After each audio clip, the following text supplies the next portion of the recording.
আসসালামু আলাইকুম ওয়া রাহমাতুল্লাহি ওয়া বারাকাতুহু।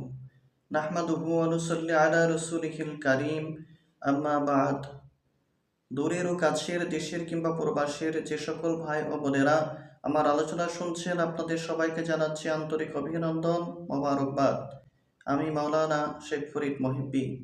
আজ আমি আপনাদের সম্মুখে যে বিষয়টি সম্পর্কে আলোচনা উপস্থাপন করব সেটি হচ্ছে শবে বরাতে নামাজ কত রাকাত এবং কয়টি রোজা কিভাবে আমরা আদায় করব।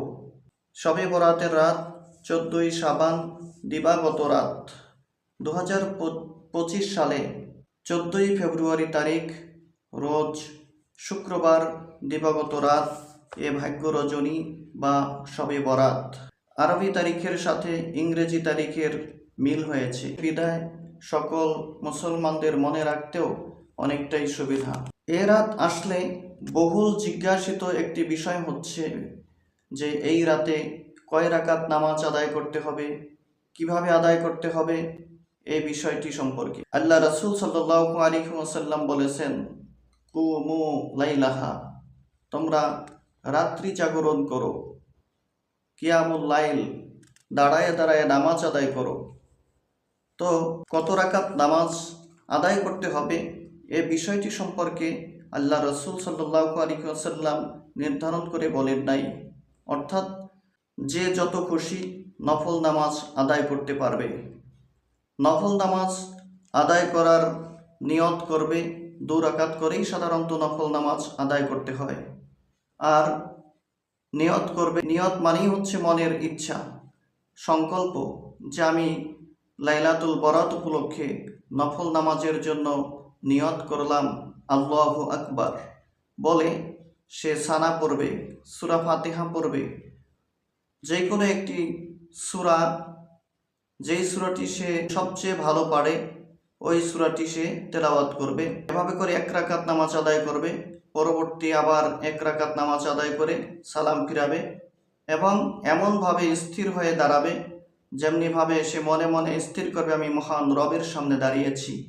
এবং আল্লাহ রাসূল সাল্লাল্লাহু আলাইহি ওয়াসাল্লাম বলেছেন, আনতাবুদাল্লাহা কান্নাকা তারাহু ফাইন লাম তাকুন তারাহু ফাইন্নাহু ইয়ারাক, তুমি এমনভাবে নামাজ পড়ো যেন তুমি মহান আল্লাহকে দেখতেছ, আর যদি তুমি আল্লাহকে দেখতে না পাও তাহলে তুমি মনে মনে এটা চিন্তা করো মহান আল্লাহ তো আমাকে দেখতেছেন।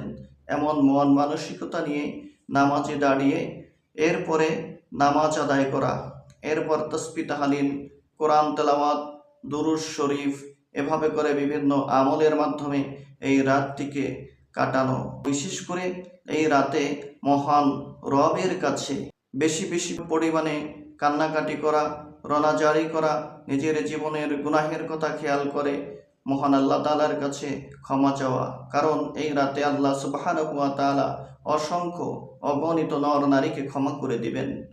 সম্মানিত শ্রোতা মণ্ডলী, আল্লাহ রাসূল সাল্লাল্লাহু আলাইহি ওয়াসাল্লাম হাদিস শরীফের ভিতর বলেছেন, অসুমু ইয়াউমাহা, দিনের বেলায় রোজা পালন করা।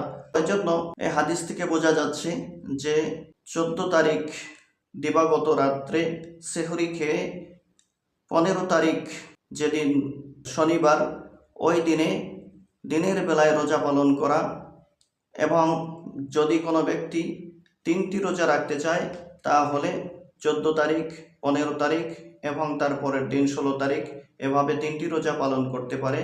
তো বলা হয়েছে যারা এভাবে রোজা, নফল রোজা পালন করবে, আল্লাহ সুবহানাহু ওয়া তাআলা তার জীবনের গুনাহগুলি সব মাফ করে নিষ্পাপ করে দিবেন।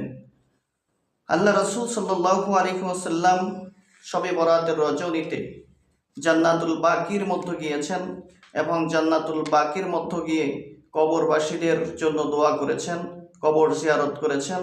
এজন্য শবে বরাতের রাত আসলে পরে কবর জিয়ারত করা এবং মৃত্যু ব্যক্তিদের জন্য রুহের মাগফিরাত কামনায় বেশি বেশি পরিমাণে দোয়া করা, এটা কর্তব্য।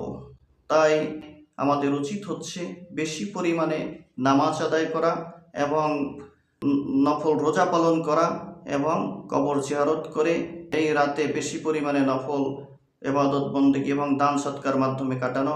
আল্লাহ সুবহানাহু ওয়া তাআলা আমাকে এবং সমস্ত মুসলিম মিল্লাত, সমস্ত নারী পুরুষ সবাইকেই নফল ইবাদত করে নিষ্পাপ পরহেজগার আল্লাহওয়ালা মানুষ হওয়ার তৌফিক দান করুক। ও আখিরে দাওয়ানা আনিল হামদুলিল্লাহি রাব্বিল আলামিন। আসসালামু আলাইকুম ওয়া রাহমাতুল্লাহি ওয়া বারাকাতুহু।